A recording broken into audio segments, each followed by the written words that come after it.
Welcome home, Britt. Thank you, Rosa. Okay, so you're a San Diego player. Is your second season, third season? Second season with San Diego, Okay. but third season in the In the PPL. PPL. So you are the local and the veteran, right? The American that plays PPL right now. That's right. I feel very lucky to be one of the ones that have come back and see kind of the evolution of the last few years. So what does it mean for you to play in the PPL, being an American-born player? It's an honor, and I'm so excited to be here.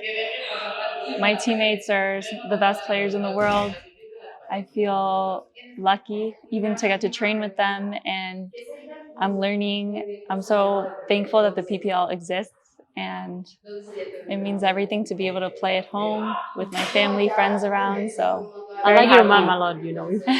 Well, your dad too, right? Yeah. Now that I know her, it's so funny.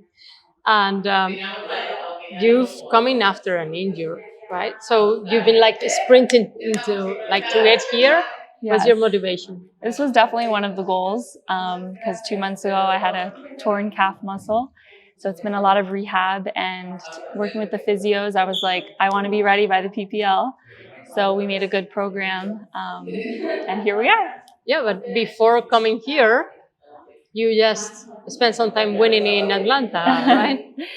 Yes, I got to play in Atlanta, the USPA tournament, and honestly, I think my mentality was have fun on the court, no expectations. Obviously, I wanted to do well, but I just didn't want to feel pain. So I really enjoyed the tournament. And how is for you to play here at home? Being a Miamera, I'm playing in Miami. I love playing at home. I love having the beach close and my friends close. So I'm happy that the PPL picked to come back to Miami. And I hope that it always has one aspect in Miami moving forward. Okay. And going back to the PPL, it's been a competition that it was played in the US, although one of the teams is from Mexico and one is from Canada. But now they are going to play in Spain and also in Mexico. How do you feel about that? Yeah, I think that was a very exciting and smart move. We know that Mexico and Spain are huge in paddle, and it's good for the PPL to get more exposure on an international level. So I think it's very smart, and it's exciting to, I'm based in Madrid sometimes, so San Sebastian is not so far and really nice in the summer. I think, it's going to be an amazing. And maybe your friends from Madrid go and support you too, because the pinchos there are great, so there are things to do in San Sebastian. Exactly, yeah. Good. Going back to your team, you've done college tennis, so you like to compete, said that, but also you have that culture of competing as a team. How is that for you, but with paddle? Yeah, I learned so much being a tennis player at University of Miami and being on a team that I think whether you're playing or not playing, you have an important role.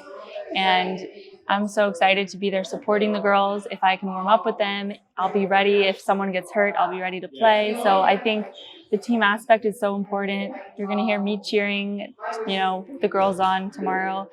And I really like this team because they're making me feel a part of it no matter what, on both the men and women's side. So it's been really amazing so far. Before you were sat here, Lucia was here too, and she was talking about you, like talking about the team and the player you are and that. So I think that team bonding and the feeling of belonging has to be special for you, because most of the time you are the green guy in paddle, and now you are the local. Yeah, no. I love Lucia. I love Vero. I think they're both like really good role models for me. Obviously, they're the best in the world. So I'm learning from them, and I'm really thankful that I get to share the court with them, practice with them, and they're going to do amazing. They told me they've never played together before, so this will be exciting. Yeah, that's funny. And you also have a really well-known and prestigious coach like Ramiro. So how is that, having someone like him on the bench? so exciting. You know, I've heard so many good things about him, and I finally got to share the court with him today. So he was giving me some good tips, and not only for this tournament, but like for life. Yeah. It's going to be amazing to get to work with him this week in Miami, and then moving forward. But we're in the middle of June, like almost half of the season right now. How do you face the rest of the year right now? Your goals, what are you gonna do? I think one of my goals is to be physically healthy and just make it through the year, being as strong as I can. I want to do PPL. I want to play FIP tournaments. Would love to play another Premier tournament. Definitely USPA and the Red Paddle circuit. So trying to combine all these different circuits and just keep getting better. You know, big goals is just playing the best I can and feeling healthy. But I think we haven't talked about something that I really like. I think a lot of people discover paddle through you with this, and it's your content. I really like your sense of humor. Thank you. And I really like the content you do. So how do you match both things? Do you think that helps you? Or to me, I think it's important, not just because I get to know you, but also for people that don't know paddle. Like, oh, this thing. So they come like with the joke or the social part, the content, but then they stay for the paddle. Yeah. I'm enjoying doing the content and being creative. It's a fun way to express myself. And I think paddle at the end of the day is a fun sport. So we might as well make some fun content. And I hope people can learn a little bit, but at the same time, have a laugh. That's like what my social media is. I think it's authentic because in person you have that sense of humor too. Thank you. But some other people, like, they follow a plot or they do like the same social jokes and that the rest when they strategize their content.